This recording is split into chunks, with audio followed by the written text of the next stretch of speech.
오늘 은혜 받으실 하나님 말씀은 요한복음 15장 2절 말씀입니다. 다 같이 합독하시겠습니다. 물은 내게 붙어 있어 열매를 맺지 아니하는 가지는 아버지께서 그것을 제거해 버리시고, 무릇 열매를 맺는 가지는 더 열매를 맺게 하려 하여 그것을 깨끗하게 하시느니라. 오늘 저는 요한복음 15장 2절 말씀을 가지고 좋은 그리스도인의 세 가지 적이란 제목으로 한번 말씀을 나누겠습니다. 지금 금요 차양 예배는 우리가 이 마지막 시대에 어떻게 하면 영적으로 회복되고 부흥될 수 있는가, 그 회복되고 부흥되는 그런 길에 대해서 말씀을 나눕니다. 그래서 지난 시간에 우리가 다시 한번 하나님께 진심으로 회개하고 그 결과 하나님에 대한 최고의 사랑을 회복해야 된다. 여러분들이 진짜 주님을 사랑하지 못한 것에 대한 진정한 회개가 있고 최고의 사랑을 드릴 수 있도록 은혜를 베풀어 주시옵소서. 그런 기도가 우리에게 필요하고, 그리고 우리는 순간순간 주님 앞에 철저한 자백이 필요하다. 우리가 주 앞에 철저하고 자세히 자백할 때마다 성령이 그곳에 더 충만하게 채워질 줄 믿습니다. 그래서 우리는 동역자를 얻어서 동역자들과 함께 친밀한 교제와 교통이 있어야 돼요. 여러분들이 마음을 활짝 열어서 나의 이 아픔들이 있죠, 어려움들이 있습니다. 그런 말들을 진심으로 할 수 있는 그러한 동역자가 있어야 돼요. 서로 이렇게 말하기가 어려운 입장이라면 교구장님과 진짜 자기의 마음을 열고, 또 우리 사역자들도 이게 열려 있어야죠. 그리고 성도들의 그 아픔을 진짜로 들어줄 수 있는 마음, 그들의 비밀을 지켜줄 수 있는 그런 진짜 친밀한 교제와 교통이 있을 때 우리의 이 신앙이 다시 한번 회복될 수 있어요. 그리고 마지막으로는 다시 한번 우리 자신을 헌신해야 된다.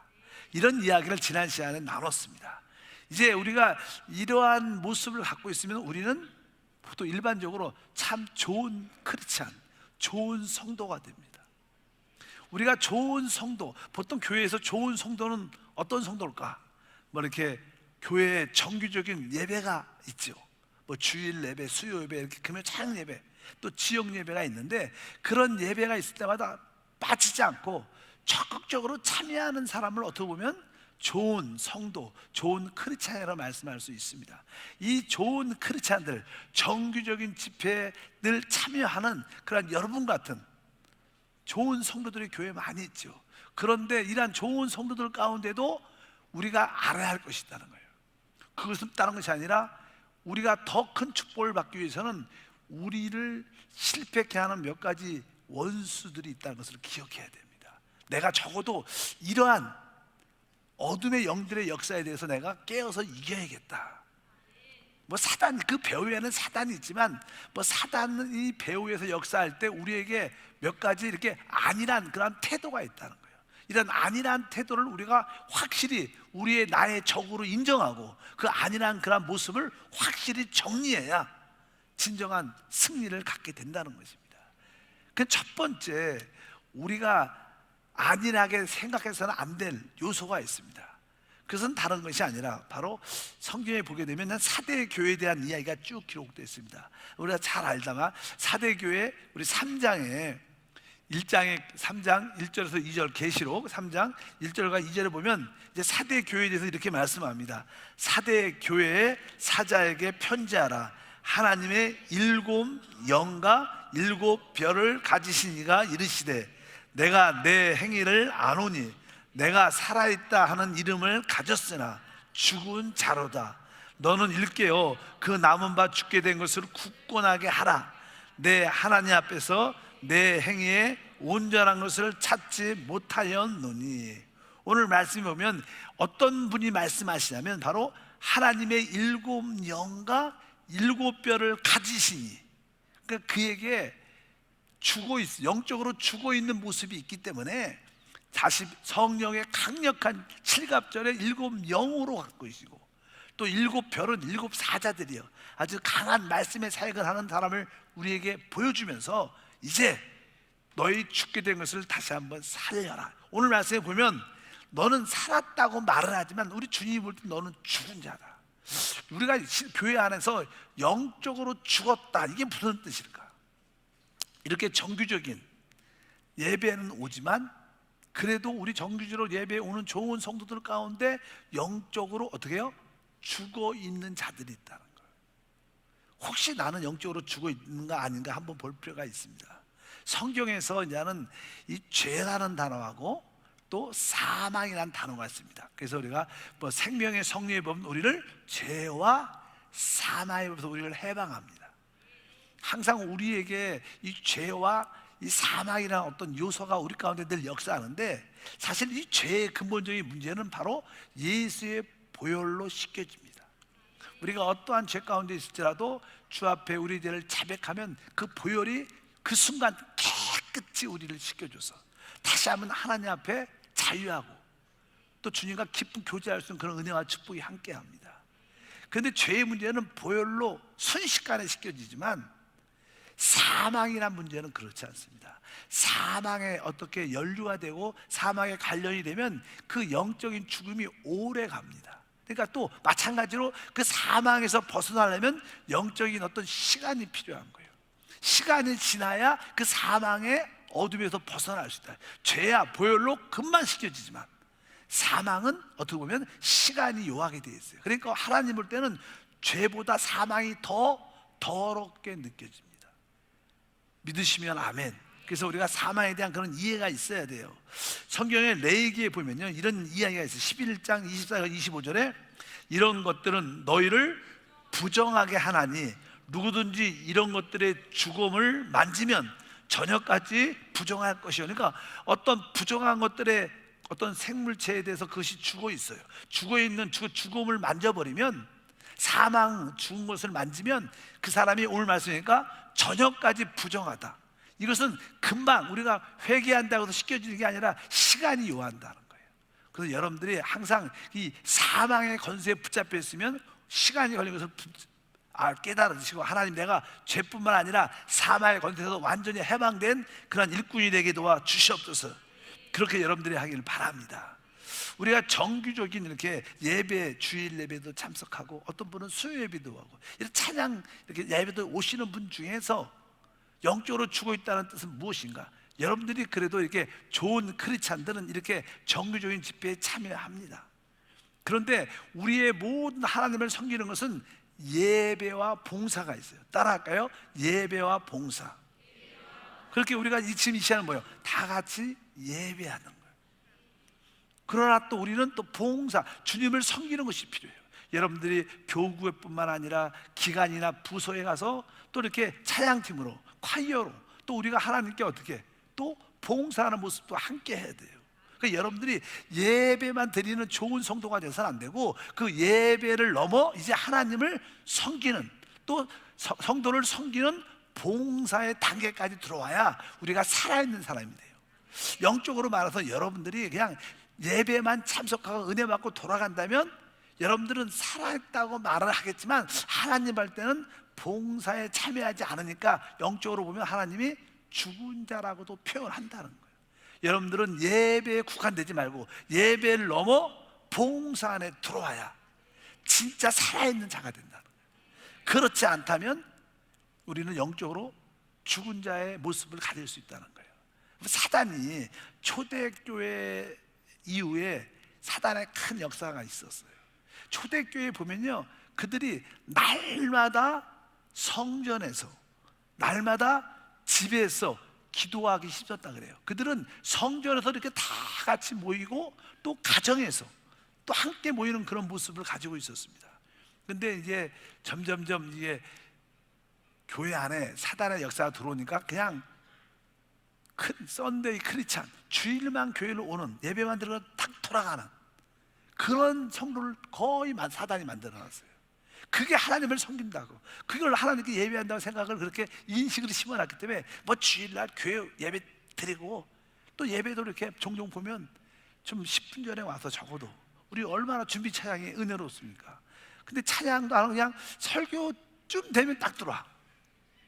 그런 모습이 영적으로 어떻게 보면 섭섭할 수도 있겠지만 영적으로 하나님 볼 때는 너는 살아있다고 말하겠지만 너는 죽은 자다고 말하는 거예요. 믿으시면 아멘. 그래서 여러분들이 이 영적인 죽음에서 내가 나와야겠다, 그런 모습을 가져야 돼요. 그럼 어떻게 우리가 영적인 그러한 죽음에서 벗어나려면 오늘 로마서 12장 1절에 이렇게 기록되어 있습니다. 그러므로 형제들아, 내가 하나님의 모든 자비하심을 너희를 권하오니 너희 몸을 하나님이 기뻐하시는 거룩한 산 제물로 드리라. 이는 너희가 드릴 영적 예배니라. 그러니까 너희 몸을 하나님이 기뻐하신 거룩한 산 제물로 드리라.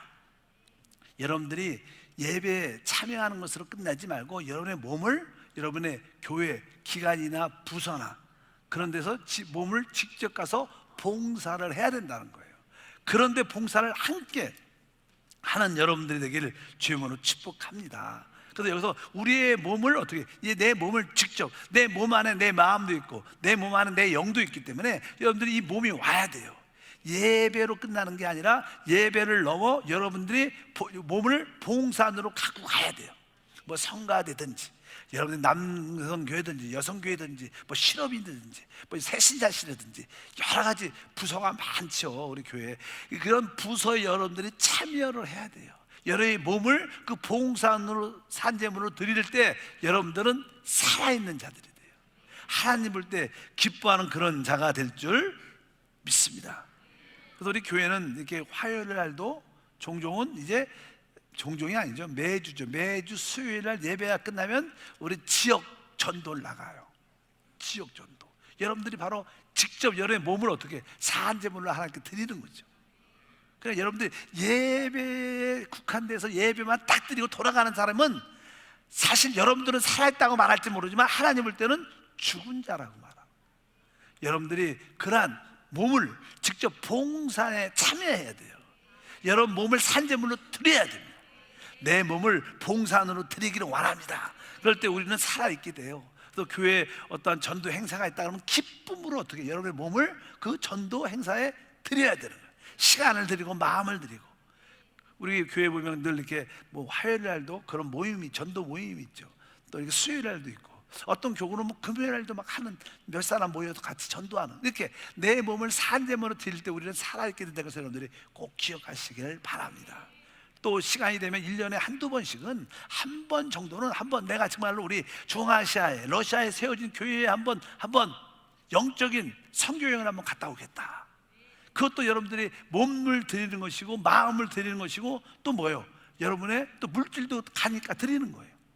이렇게 여러분들이 또 지역 전도뿐만 아니라 1년에 한 번 정도는 또 단기 선교도 한번 갔다 오면 바로 그것이 여러분의 몸을 산 제물로 실제로 드리는 요소가 있다. 또 매주는 여러분들이 부서에서 같이 봉사하고 같이 교제하고 같이 주님을 섬기는 그런 일들이 함께 할 줄 믿습니다.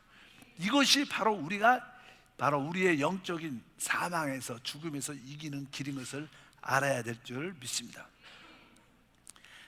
작년에 2019년에 우리 한번 이렇게 전도상 또 이렇게 선교상을 주려고 이렇게 한번 체크를 해봤어요. 그러니까 선교상을 어떻게 줄까? 그래서 1년에 선교를 가장 많이 다녀온 사람 1년에 2019년에 그래서 보니까 4번을 갔다 오신 분이 있어요. 4번을. 몇 번이요? 뭐 일단 어떤 분은 뭐 시간도 없고 어떤 분은 돈도 없는데 또 4번씩이나 그렇게 말할 수 있겠지만 뭐 그분도 뭐 여유가 있어서가 아니죠. 기도를 했겠죠. 하나님, 내가 진짜 선교를 갔다 올 수 있도록 하나님 시간도 내주시고 거기에 필요한 물질도 공급해 주고 이렇게 기도를 했으니까 그런 환경이 열린 줄 믿습니다. 여러분들 기도하셔야 돼요. 하나님, 나도 1년에 적어도 한 번은 갈 수 있도록 하나님 시간과 거기에 필요한 물질을 채워주시옵소서. 간절히 구하면 하나님 주실 걸 믿습니다. 그럼 4번을 갔다 온 사람이 4명이 계셔요. 그래서 야, 대박이다. 그래서 어쩌든지 그렇게 열심히 갔으면 은혜가 있지 않을까 이런 생각을 많이 갖습니다. 두 번째로 이제 아까 2절 12장 2절 다시 한번 로마서에 보면 너희는 이 세대를 본받지 말고 오직 마음을 새롭게 함으로 변화를 받아, 이렇게 말씀합니다. 마음을 새롭게 함으로 이제 변화를 받아야 우리가 영적인 사망에서 이길 수 있다는 거예요. 늘 말합니다. 여기에 대해서 마음은 생각이란 단어인데 생각을 새롭게 하면 변화를, 여러분의 생각이 어떻게 새롭게 변화를 받아요. 뭐에 대한 생각이 변화요? 내 생각이 뭐에 대해서? 우리가 가장 우리를 밀접하게 관계하는 것은 우리에게 죄에 대한 생각이 여러분들이 새롭게 바뀌어야 돼요. 많은 사람들은 죄를 달콤한 커피 한 잔 마시는 것처럼 이렇게 생각을 그렇게 나쁘게 생각하지 않아요. 또 세상에 대한 생각도 그렇게 좋지 나쁘지 않지, 이런 생각을 아니라는 태도를 갖고 있어요. 실제로 우리를 이렇게 잠깐만 타락시키는 요소가 뭐냐면 죄라는 것과 세상의 흐름, 세상의 유행을 따라가게 되면 우리는 영적으로 다 죽게 돼 있어요. 여러분들이 죄를 그냥 민감하지 않으면 결국 우리는 영적으로 죽죠. 또 이 세상이 분명한 것이 무엇인가 알고 이 세상의 흐름에 유행에 우리가 나도 모르는 사이에 따라가면 우리는 결국 죽습니다. 그래서 여러분 생각이 바뀌어야 돼요. 내가 죄에 대해서 근신하고 깨어 있어야 된다. 내 생각을 바꿔야 돼요. 다 거짓말하니까 나도 이렇게 생각하면 안 되고, 그래 다른 사람들은 거짓말 할지라도 나는 그래도 조금이라도 하지 않도록 성령과 늘 교제하면서 이렇게 생각을 새롭게 해야 돼요. 생각이 바뀌어야 돼요. 여러분들의 죄에 대한 생각이 바뀌어야 됩니다. 여러분 세상의 유행을 따라가는, 세상을 따라 사는 그런 자연스러운 모습이 생각이 바뀌어야 돼요. 이것은 하나님이 기뻐하지 않는가. 그래서 생각이 새롭게 변화를 받아야 우리가 영적인 죽음에서 일어날 수 있어요. 여러분 생각이 새롭게 변화되기를 축복합니다. 여러분의 죄에 대한 생각도 좀 더 예민해지고 세상을 따라 사는, 세상의 흐름을 따라 사는 이런 개념도 바뀌어야 돼요. 또 돈을 버는 목적도 바뀌어야 돼요. 생각이 바뀌어야 돼요. 내가 잘 먹고 잘 살기 위한 것이 아니라 바로 진짜 복음을 위해서 내가 돈을 번다, 확실한 이해가 있어야 되고, 진짜 그렇다면 여러분들이 복음을 위해서 그것을 드려야 돼요. 말로만 한다고 하고 안 드리면 그것이 무슨 의미가 있겠어요? 생각이 새롭게 변화를 받아야 우리가 영적인 사망에서 이길 수 있다. 그 첫 번째 우리의 원수, 우리의 적이 뭐예요? 바로 영적인 죽음에서 벗어나야 돼요. 여러분들이 정상적으로 정기적인 집회를 예배를 참석하는 사람들은 좋은 크리스찬이지만 그래도 여러분들이 아직 몸을 하나님의 봉사로 드리지 않았다면 우리는 영적으로 죽은 자라는 것을 이해를 해야 됩니다. 하나님은 여러분들이 거기서 벗어나길 진심으로 원하십니다. 우리 모두가 이것을 떨쳐버리고 진짜 영적인 사망에서 이기는 여러분 되길 주님으로 축복합니다. 여러분 주일 예배 끝나면 어떻게 교회 우리 성도들과 권속들과 재직들과 함께 모이십니까? 같이 모이고 봉사하고 같이 교제하고 서로 간증하십니까? 그게 있어야 되는 거예요. 그래야 여러분들이 영적으로 살아있는 거예요. 만약에 주일만 달랑 들고 간다면 우리는 살아있다고 말하지만 주님은 결코 아니다, 너는 영적으로 죽은 자다, 그런 음성을 듣기를 바랍니다. 두 번째로 우리의 적, 우리의 원수, 좋은 크리스찬의 입장인 우리, 여러분과 저죠. 근데 우리 입장에서 또 하나의 원수는 무엇인가? 그것은 다른 게 아니라 이제 신앙의 미지근함을 가지고 있는 미지근함. 오늘 말씀에 계시록 3장 15절과 16절에 보면 이런 말씀이 기록되어 있습니다. 내가 내 행위를 아노니 내가 차지도 아니하고 뜨겁지도 아니하도다. 내가 차든지 뜨겁든지 하기를 원하노라. 내가 이같이 미지근하여 뜨겁지도 아니하고 차지도 아니하니 내 입에서 너를 토하여 버리리라. 야, 주님께서 이렇게 입에 이렇게 담았다가 다시 이렇게 토해낸다는 거. 그것은 뭐예요? 우리가 어떤 음식도 그렇죠. 이거 참 맛있게 생겼어. 그래서 입에다 딱 넣었는데 딱 씹으니까 맛이 이게 상했어. 이게 아니야. 그럼 어떻게 해요? 탁 토하죠. 그러니까 주님이 우리를 토해낸다. 이거 무서운 말이죠. 안 그래요? 진짜 주님이 우리를 이렇게 품고 있다가 우리를 이렇게 내친다는 거예요.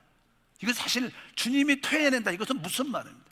어느 자를 미지근하면, 우리의 신앙이 미지근하면 우리 주님은 기뻐하지 않아. 그동안 이렇게 붙잡고 있었던 것도 떨쳐버린다는 거예요. 하나님은 우리가 미지근한 것을 좋아하지 않아요. 우리의 신앙의 미지근함은 생각보다 위험한 것입니다. 하나님을 절대로 기쁘게 할 수 없는 거예요.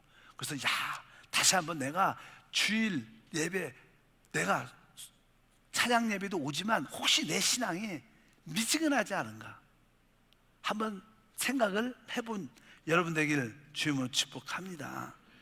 우리는 그리스도를 더 깊이, 더 많이, 더 높이 누릴 필요가 있어요.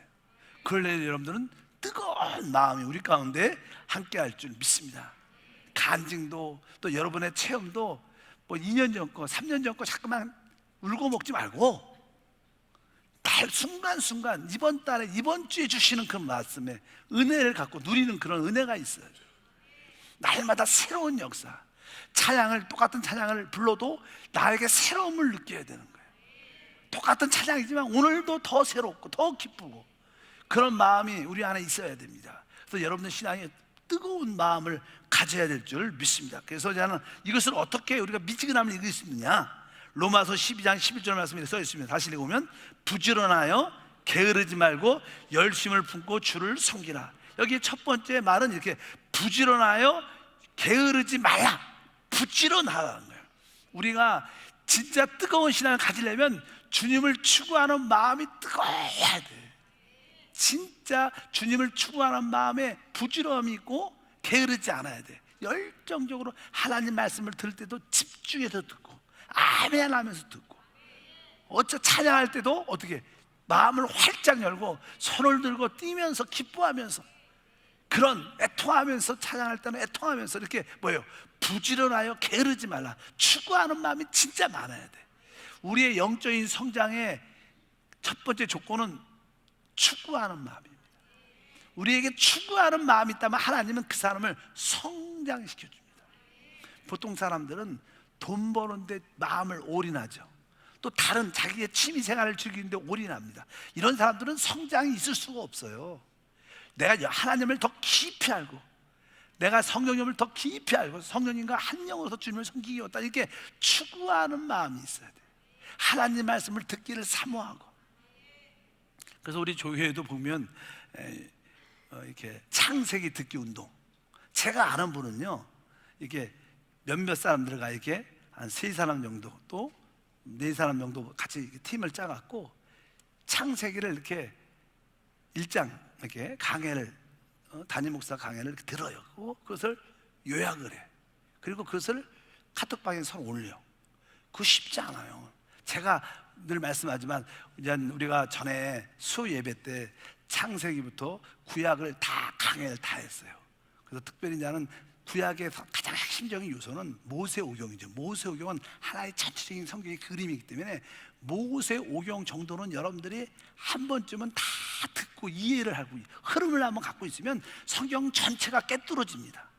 그럴 때 성경에 은혜가 있고 말씀을 들어도 전반적으로 이해가 가요.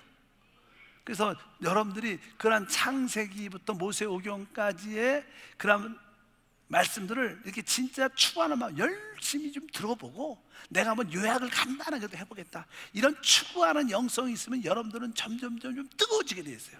내가 처음에 좀 미지근함이 있었다가도 나중에 진짜 뜨거워지는 마음이 있었어요.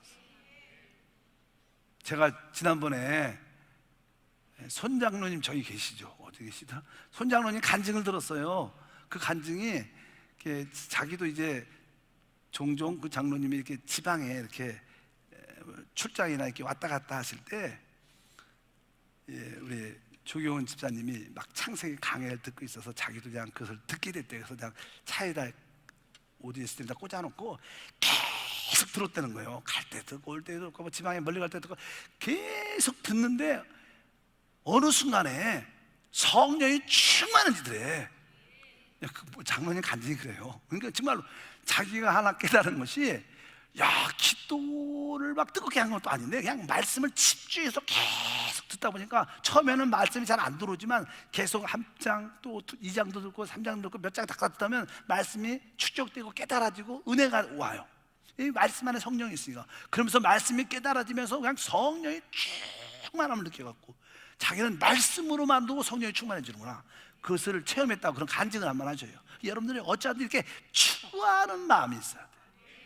그래야지 우리가 미지근함을 이길 수 있어요. 추구하는 마음이 있어야지 미지근함을 이기게 될 줄 믿습니다. 그래서 여러분들이 이렇게 부지런해야 돼요. 직장에서도 부지런해야 돼. 그거 말고 하나님을 추구하는 일에서 부지런해야 돼. 여러분들이 진짜 오늘의 묵상도 댓글을 내가 열심히 달아보겠다, 부지런해서 진짜 한 번씩 그 댓글 쓰려면 한 10분은 걸릴 거야 아마 내가 볼 때. 그 여러분들이 그렇게 자꾸만 추구하는 마음을 가면 여러분들이 하나님이 주시는 그 불타는 마음이 생기죠. 그럴 때 하나님이 기뻐하는 역사. 그 미지근함을 이기려면 부지런해야 돼. 주님을 추구하는, 말씀을 추구하는 그거에 대한 뜨거운 부지런함이 있기를 바랍니다. 게으르지 말고. 조금 섭섭할지도 모르겠지만 댓글 안 올린 사람들은 게으른 거죠. 어떻게 보면 시험 들지 마세요. 게으르다는 표현보다는 또 어떤 분은 쓰긴 썼어. 근데 남들이 이걸 보면 어떻게 생각할까, 이런 생각하고 못 올리는 사람들이 있어. 여러분, 우리 하나님한테 올리는 거야. 하나님한테. 뭐 사람들한테 보라고 올리는 것도 아니야. 하나님한테, 하나님 오늘 내 댓글은 이런 의미가 있습니다, 올려드립니다. 할렐루야. 주님한테 다 올려드리면 내가 기쁘죠 뭐. 그리고 여러분들이 그 댓글이 하루 종일 기억날 줄 믿습니다. 그래서 여러분들이 부지런하여 게으르지 말자. 이것도 뭐 추구하는 마음이 있어야죠. 그럴 때 여러분들은 미지근함을 이길 수 있어요. 그 뒤에 보니까 또요, 열심을 품고 주를 섬기라. 늘 말하죠. 열심을 품고가 뭐예요? 이것은 영 안에서 불타서 주를 섬기라. 영 안에서 불타서 주님을 섬기라. 그래서 옛날에 우리 김경성 목사님이 여기 열심을 품고 주를 섬기라, 원어에 보면 영 안에서 불타서 주님을 섬기라 이 뜻이다. 그러니까 거기에 은혜를 많이 받으셨다 그러면서 이 작사를 하나 하셨어요. 그래서 불타올라 주를 섬기라. 우리 잘 알잖아요. 이 찬양을 이렇게 작사를 하셨죠. 작곡도 하셨나? 그래서 뭐 주님 다시 오시네, 교회여 깨어 준비하라, 사단의 어떤 공격에도 교회는 이기리라, 오직 다른 길 없네, 성령으로 불타올라. 그 다음에 뒤에 보니까 바로 내 영이 불타 주를 섬기리라. 막 이런 내영이 불타 주님을 섬긴다. 이 내영이 불타 주님을 섬길 때 우리는 모든 미지근함이라는 이 원수를 이길 수 있어요. 여러분, 미지근함이라는 것은 원수입니다. 원수. 그 원수를 끝내야 돼요. 우리가 항상 마귀가 뭐 쫙 나타나고, 마귀 그렇게 안 나타나. 어떻게 나타나요? 여러분을 미지근함에 만들면 마귀가 역사하는 거예요. 내가 신앙이 미지근해진다 그러면 나한테 마귀가 귀신이 역사하는구나. 뭐 귀신이 뭐 여러분께 와서 이렇게 하지 않고 어떻게 해요? 미지근함으로 역사해요. 내가 미지근하다는 귀신이 마귀가 나한테 역사했구나. 속지 말아야겠다. 내 영 불타 주를 섬기라. 이런 마음을 가지면 바로 두 번째 이 원수도 적도 이길 수 있어요. 그럼 여러분들은 첫째 부활, 최고의 부활을 누리는 은혜가 함께 할 줄 믿습니다. 그래서 불타서 내가 찬양하겠다. 어떤 찬양이에요? 그래서 내가 여러분들과 우리 한세교회는 뭐예요? 다 어떻게 서서 찬양하잖아. 서서 뭐 하시다가 너무 힘들면 이렇게 앉아서도 돼요. 그럼 또 일어나죠. 서서 찬양도 진짜 불타서 뜨겁게 찬양하고, 기도를 해도 막 방언으로 통성으로 뜨겁게 막 기도를 해야 되는 거야.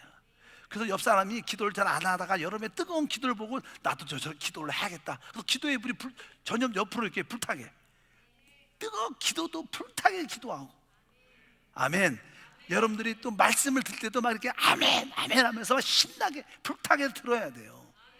이렇게 바로 오늘 말씀을, 그래야지 우리가 이 미지근함이란 이 원수 적을 이길 수 있어요.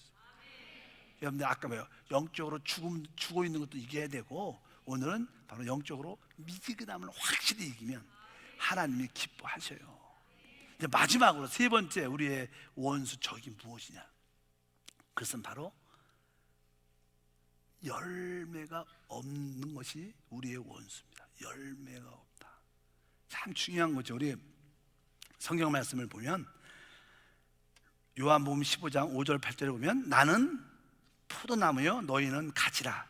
그가 내 안에 내가 그 안에 거하면 사람이 열매를 많이 맺나니 나를 떠나서는 너희가 아무것도 할 수 없음이라. 너희가 열매를 많이 맺으면 내 아버지께서 영광을 받으실 것이요 너희는 내 제자가 되리라. 이 너희가 내 안에 거하고 내가 너의 말이 너희 안에 거하면, 여기서 나는 거하는 말씀을 쭉 하면서 결론은 뭐예요? 결국 우리가 열매를 맺게 되는, 우리 신앙생활의 마지막 결론은 뭐예요? 열매입니다. 뭐 여기에 꽃들도 있고 모든 이렇게 뭐 생명체는 결국 자기의 재생산 열매를 맺고 그것이 끝나죠. 꽃도 결국에 꽃이 피려면 왜요? 그 열매 씨앗을 내고 열매 후손을 남기는 거예요. 모든 생명체는 열매가 그의 영광이에요. 그 열매가 없으면 꽝이지, 꽝. 사실은 그런 거예요. 열매가 있어야 되는 거예요. 이런 의식이 있어야 돼. 아, 열매가 모든 결과를 대표하는구나. 오늘 말씀도 열매를 많이 맺지만 아버지께서 영광을 받으시고 너희가 내 제자가 되리라. 그러니까 우리는 하나님께 이렇게 열매를 맺어야 돼. 여기서 열매는 바로 사람의 구원의 열매를 많이 의미합니다. 어쨌든 여러분들이 열매를 맺게 주면 축복합니다. 만약에 오늘 새로운 성도가 한 10명이 더 왔어. 그러면 막 이 분위기가 어떠될 것 같아요? 저분 새로 왔나 봐. 한 명도 아니고 막 10명이 여기에 다섯 명 앉으면 우리가 다 어떻게 기뻐할 거예요. 그렇지. 여러분 지역구도 교구도 새로운 식구가 들어왔어. 그럼 교구장님과 지역장님들은 어때요? 분위기가 다시 살아나고 신나는 거예요. 지역장님 자기 지역에 새로운 사람이 들어왔어. 또 전도에서 지역에 속했어. 그럼 그 지역장님이 그분을 안고 같이 팔짱 끼면서 막 같이 말씀 나누면 아주 기쁨이 충만해요. 그런 우리에게 열매가 있으면요, 하나님 주시는 기쁨이 충만해지는 거예요. 거기에 삶의 활력소가 있는 거예요. 그래서 열매가 우리 가운데 진짜로 중요하죠. 요즘에는 자녀가 없는 분도 많습니다. 여러 가지 신체적으로 또 여러 가지 뜻이 있겠죠. 그래서 사실 사람이 결혼을 하면 결혼 생활에 그 결과가 무엇인가? 자식이죠. 실제로 그래요. 만약에 자식이 없으면 되게 나중엔 공허하죠. 사실은 결혼 생활에 결국은 열매 자식을 잇는 거예요. 사실 우리 육신의 사람이 있는. 그러나 우리가 그냥 여러 가지 이유로 인하여 어떤 부부가 결혼을 했는데 자식이 없을 수 있어. 없을 수 있죠. 그러나 자식이 없어도 우리는 대신 하나님을 가질 수 있어요. 그건 진짜 축복이에요. 그러니까 꼭 자식이 없다고 해서 너무 좌절할 필요도 없고요. 우리는 그 대신 하나님을 가질 수 있죠. 하나님. 그 하나님의 우리의 기쁨의 어떤 열매도 되고. 근데 그냥 교회 생활에 우리 모두는 다 뭐예요? 하나님을 가졌어요. 근데 교회 안에 가서 열매가 없다면 다른 거로 대체할 게 없는 거야. 아마 아까 육신적인 인간의 생활에서 결혼했는데 자식이 없다 그러면 우리는 하나님을 가지면 만족할 수 있어요. 근데 교회 생활에서는 이제 열매가 없다면 다른 거로 왜 다 하나님을 가졌으니까 다른 거가 대체가 안 되는 거예요. 그래서 교회 생활에서 핵심은 열매를 갖는 거다. 여러분들이 열매를 갖는 뜨거운 마음을 가져야 될 줄 믿습니다. 나는 주님을 잘 누리고 있습니다. 나는 늘 만족합니다. 영적으로. 그렇게 우리가 말할 수 있죠. 그렇게 말할지라도 열매가 없다면 그것은 조금은 허황된 고백이지. 열매 없으면서 그렇게 나는 주님을 잘 누리고 있습니다, 이렇게 말하는 것은 올바르지 않을 거예요. 정확하게. 그건 자기 그냥 합리화 요소가 많죠. 어차피 열매는 중요하다는 거예요. 어차피 여러분들은 열매를 내가 맺기 위해서 뜨거운 마음을 가져야 돼. 내가 열매를 안 맺으면 내가 죽는다. 내가 목숨을 다해 필사적으로 내 열매를 맺겠다. 이런 뜨거운 마음이 있어야지 그 원수, 열매가 없도록 만드는 그 원수를 이길 수 있다는 거예요. 그래서 어쩌든지 많은 성도들이 열매가 없도록 사단한테 많이 주입되고 붙잡혀 있어요. 그래서 열매를 안 맺어도 별로 느낌이 없어.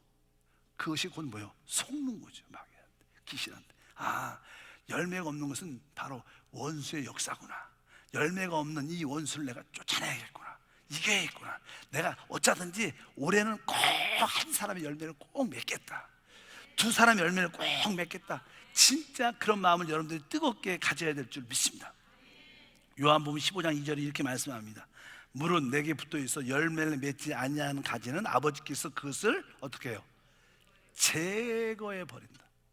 열매를 맺지 않는 가지는 하나님 그것을 제거해 버린다는 거예요. 뒤에 보면 또 6절에 써 있어요. 15장 6절 보니까 사람이 내 안에 거하지 아니하면 가지처럼 밖에 버려져 마르나니 사람들이 그것들을 모아다가 불에 던져 사릅니다.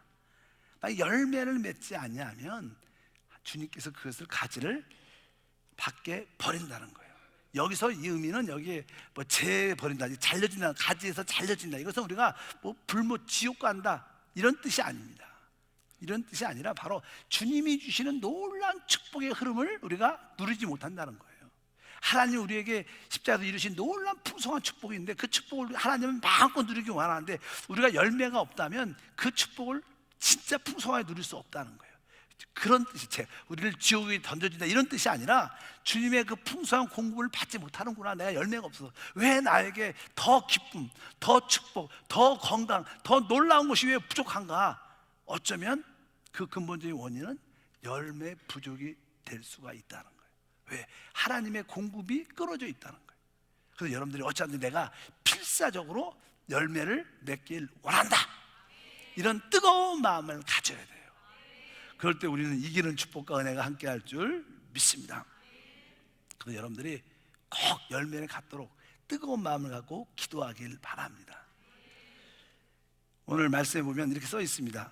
요한복음 아까 다시 한번 읽어보면 아까 그 뜻이에요. 15장 2절에 물은 내게 붙어 있어 열매를 맺지 아니한 가지는 아버지께서 그것을 제거해 버린다. 제거해 버린다는 것은 주님이 주시는 모든 풍성한 공급을 받지 못하도록 잘려진다는 거예요. 안타까운 마음이죠. 야, 내가 그 풍성한 축복을 누리지 못하나니 하나님, 나는 주님의 풍성한 축복을 마음껏 누리기를 원합니다. 이를 위해서라도 어쩌니 내가 필사적으로 목숨을 다해 내가 열매를 갖기를 원합니다. 그래서 여러분들이 열매를 갖도록 애통한 마음이 있어야 돼요. 꼭 여러분 지역에 새로운 일꾼들이 들어오기를 축복합니다. 여러분 봉사처에 새로운 일꾼들이 들어오기를 바랍니다. 그럴 때 우리 영적인 분위기가 다 살아날 것을 확신합니다. 또 한 가지 보면 이제는 우리가 잘 아는 마태복음 25장에 달란트 비유가 있죠. 달란트 비유.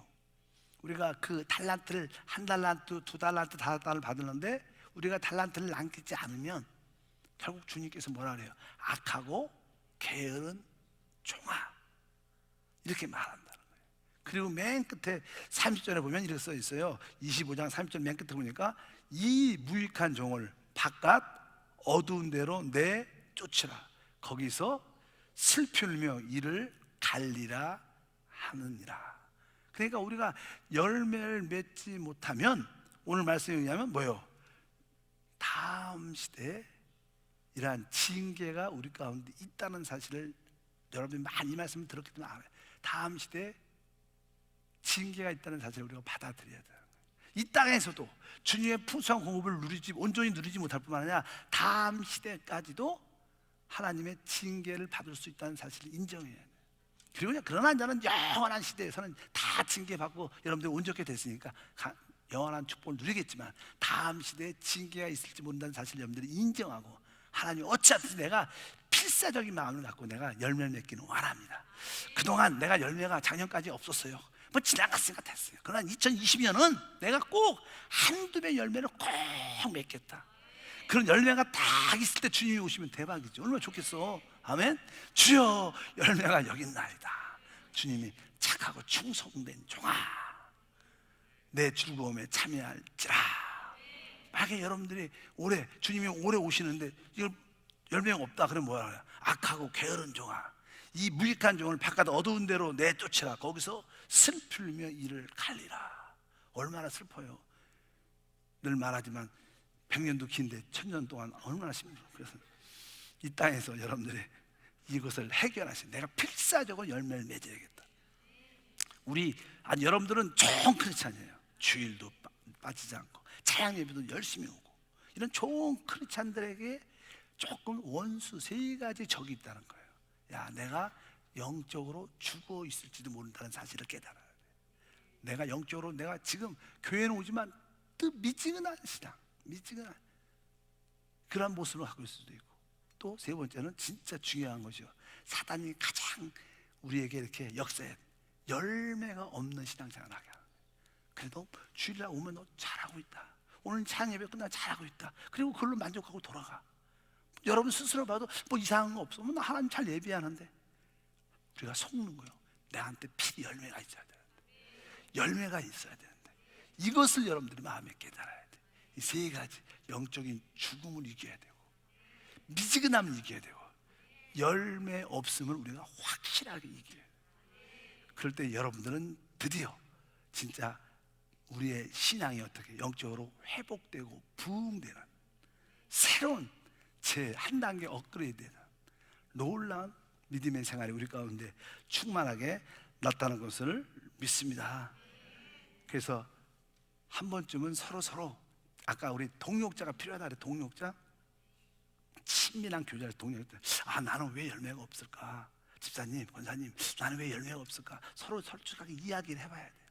이야기를 하면서 내가 그 분야에 대해서 한번 같이 기도해주고, 아, 집사님 이렇게 하면 열매가 있을 수도 있어요. 한번 이번 찾아가면 이렇게 하면 좋은, 이렇게 한번 이렇게 진지하게 열매가 없음에 대해서 서로 교통, 서로 나눔이 있어야 돼요. 그럴 때 우리 부족함들이 서로 이렇게 보완돼서 결국 올해 한두 명씩 그 열매가 오른쪽에도 한 분, 왼쪽에도 한 분. 그러면 여러분들은 천하를 얻은 자입니다. 왜? 그 한 사람은 천하보다 귀하다고 주님이 말씀했어요.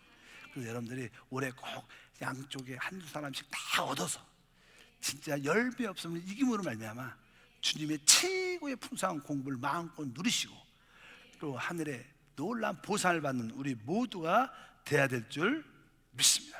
그래서 우리는 이 세 가지를 이겨야겠다, 이런 마음을 갖고 한 주 동안 한번 달려가길 주님으로 축복합니다. 하나님 아버지 진심으로 감사합니다. 우리가 다시 한번 하나님 안에서 신앙이 회복되고 부흥되기 위해서 우리의 원수가 무엇인가를 알아야 됩니다. 우리는 좋은 크리스찬이지만 늘 정규적인 예배에 참여하지만 아직 몸을 봉산으로 드리지 못한 것도 있습니다. 하나님, 우리의 몸을 산제물로 드려 영적인 그 죽음에서 이겨내게 도와주시고, 또 우리가 부지런하고 영안이 불타서 주님을 섬길 수 있도록 은혜를 더하여 주셔서 모든 미진함을 이기게 하시고, 또한 열정적으로 또 주님의 말씀에 대한 두려움을 가지고 열매를 맺기로 사모하는 우리 모두가 되게 하사 열매 없음을 이기게 하옵소서. 열매 없음을 이기게 하옵소서. 주 예수 이름으로 기도함나이다.